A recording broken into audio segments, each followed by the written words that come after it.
Okay గురువుగారు. మనకంటారు మనకి అయోధ్య బాలరామ ప్రతిష్ఠ గురించి దాని గురించి ఒక్కసారి మాట్లాడుకున్నట్లయితే ఎన్నో ఏళ్ళ కష్టపడితే, ఎంతో యుద్ధం చేస్తే, ఎంతో పోరాటం చేస్తే మనకు అయోధ్యలోని బాలరాముని యొక్క ప్రాణ ప్రతిష్ఠ అనేది జరిగింది. అంటే మనకి రామాయణం కూడా చెప్తుంది. ధర్మం అనేది ఎప్పటికైనా ధర్మమే గెలుస్తుంది అని చెప్పేసని. ప్రజెంట్ ఈ కలియుగంలో కూడా మరొక రామాయణాన్ని మనం చూడబోతున్నాం అంటారు. ఒకటి మన దురదృష్టం ఏంటంటే మన ఇండియాలో, మన భారతదేశంలో మన గుడి, మన రాముని ప్రతిష్ఠ చేసుకోవడం కోసం ఇతరులను అడుక్కోవడం జరుగుతుంది. అది ఎక్కడ కూడా లేదు. కాబట్టి ఇదంతా కూడా ఒక రకమైన ఒక పరీక్ష అనుకోవచ్చు.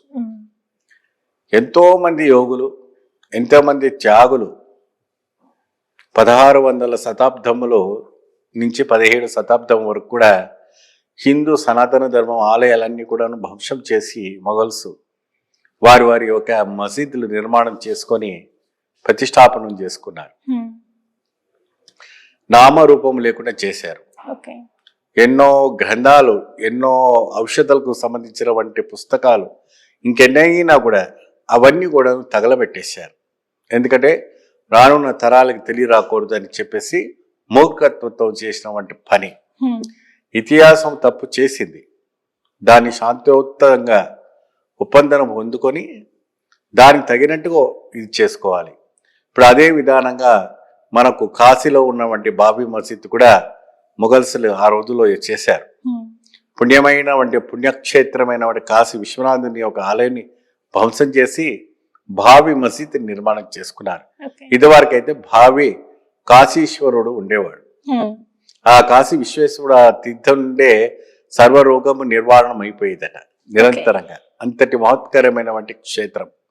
ఇతిహాసాలు తప్పు చేశాయి కాబట్టి అవన్నీ కూడాను హైకోర్టు, సుప్రీంకోర్టు చేసుకున్న వంటి న్యాయపరమైన వంటి కార్యక్రమాలు జరుగుతూ ఉన్నాయి. మనకి ఇప్పుడు అన్ని కూడా తొలగించి కాశీ బహుత్తమైన వంటి మహోత్తమైన వంటి ఇప్పుడు అయోధ్యలో ఏ విధమైన రామాలయం నిర్మాణం అయిందో కాశీలో కూడా అదే జరగబోతుంది. మరి అదే విధంగా మథురలో కూడా శ్రీకృష్ణ జన్మస్థానమైన వంటి స్థలంలో అక్కడ కూడా ఆ ఒక ప్రదేశంలో మస్జిద్ నిర్మాణం చేశారు. అది కూడా తొలగించేసి అక్కడ శ్రీకృష్ణ ఆలయ నిర్మాణం చేస్తారనేసి గవర్నమెంట్ వాళ్ళు చెప్పుకోవడము, మరి అందరూ భక్తులందరూ కూడా రావటం అనేది జరుగుతుంది. సో ఈ యొక్క ఆలయం నిర్మాణం కోసము, ఆలయ ఒక కట్టడం కోసము ఎంతమంది ప్రాణత్యాగం చేసి ఉంటారండి. ఆ రాముడికి తెలీదా? వాళ్ళ వంశం 7 తరాల వరకు కూడా సిరువులకు, దానానికి, అన్నదానానికి ఇటువంటి కూడా కష్టాలు లేకుండా ఆయన సుఖశాంతిగా పెడతారు.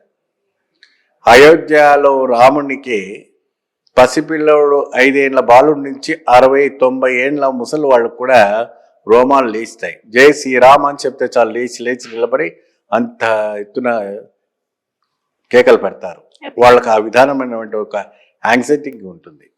దానికి తోడుగా చిరంజీవి అయినటువంటి మన ఆంజనేయ స్వామి కూడా అక్కడ నిరంతరంగా తిరుగుతున్నట్టుగాను, ఆ క్షేత్ర పాలకుడు మీరు అయోధ్య వెళ్ళారంటే అడుగున వానరులే కనపడతారు. మీకు అడుగున వానరులే, ప్రతి రాయి పైన వానరుడే, ప్రతి పైన కూడాను ఆ శ్రీరామచంద్రుడు ఒక దూత మనకు అక్కడంతా కనపడటం ఉన్నది.